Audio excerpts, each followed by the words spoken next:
Hello everyone, we're going to do a little bit of a driving video. I want to take you through the 3 different modes. So we got, it's an automatic by the way, 6-speed automatic. We're going to take you through drive, take you through sport mode in drive, and then the third piece will be actually the paddle shifters. So this is regular drive, and let's kind of see what happens. If you get a chance, take a peek at the tachometer here on the right, because that'll be helpful as you are able to compare that with what the car does when it's in sport mode.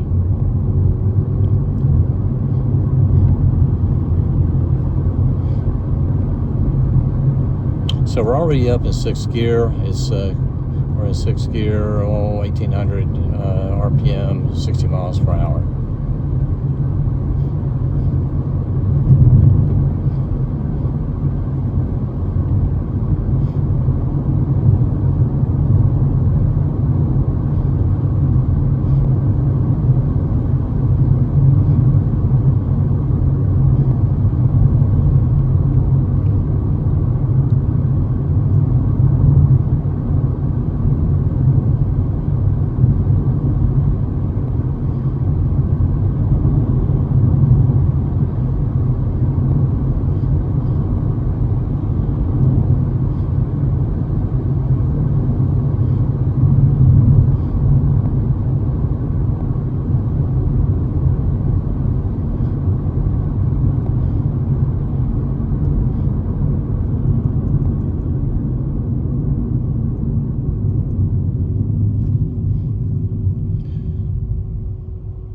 So we're going to sport mode. I'm actually pressing a button at the bottom of the waterfall. And pay attention again to the tachometer. So we're off. 3rd gear. 4th gear now. And 5th gear. So basically what you get with sport mode is the shift threshold is lifted up by about 500 RPM. So I would say maybe a little bit more aggressive if you want to use that term. Still nothing silly or chaotic. But I do think it probably keeps the engine a little bit more on the power band when you're in sport mode compared to the standard automatic. So you're in 5th gear, and by the way, it'll tend to hold it into 5th gear as opposed to jumping on up into 6th as it would normally do. This is a shifter, a sweeper to the right.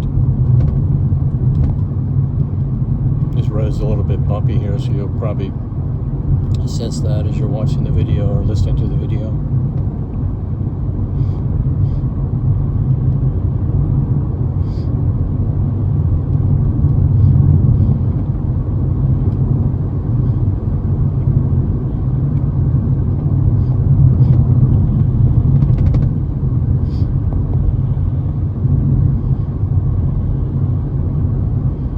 So again, we're still in sport mode, 5th gear.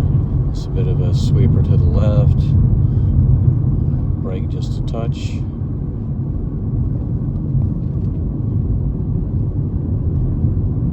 And downshifted into 4th. You maybe can see that up on the screen.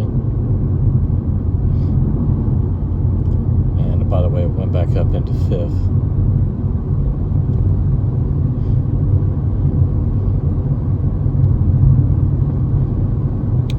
So as I said, it's holding into 5th, and it will go into 6th, by the way, in sport mode, but it tends to hold on to 5th for a good deal of time, which I think is actually a good thing, don't get me wrong.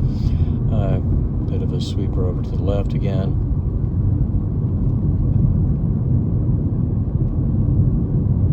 And there you go. This has power shifters. You have downshift on this side, that's the minus sign. You have upshift on this side, that's the plus sign. And maybe you can see it on the dash, but right now it's in drive.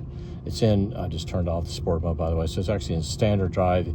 You can go into paddle shift either out of standard drive or sport. It really doesn't matter. But to get it into paddle shift mode, I'm just going to pull back, and there, hopefully you can see that it says 1, which is 1st gear. So here we go.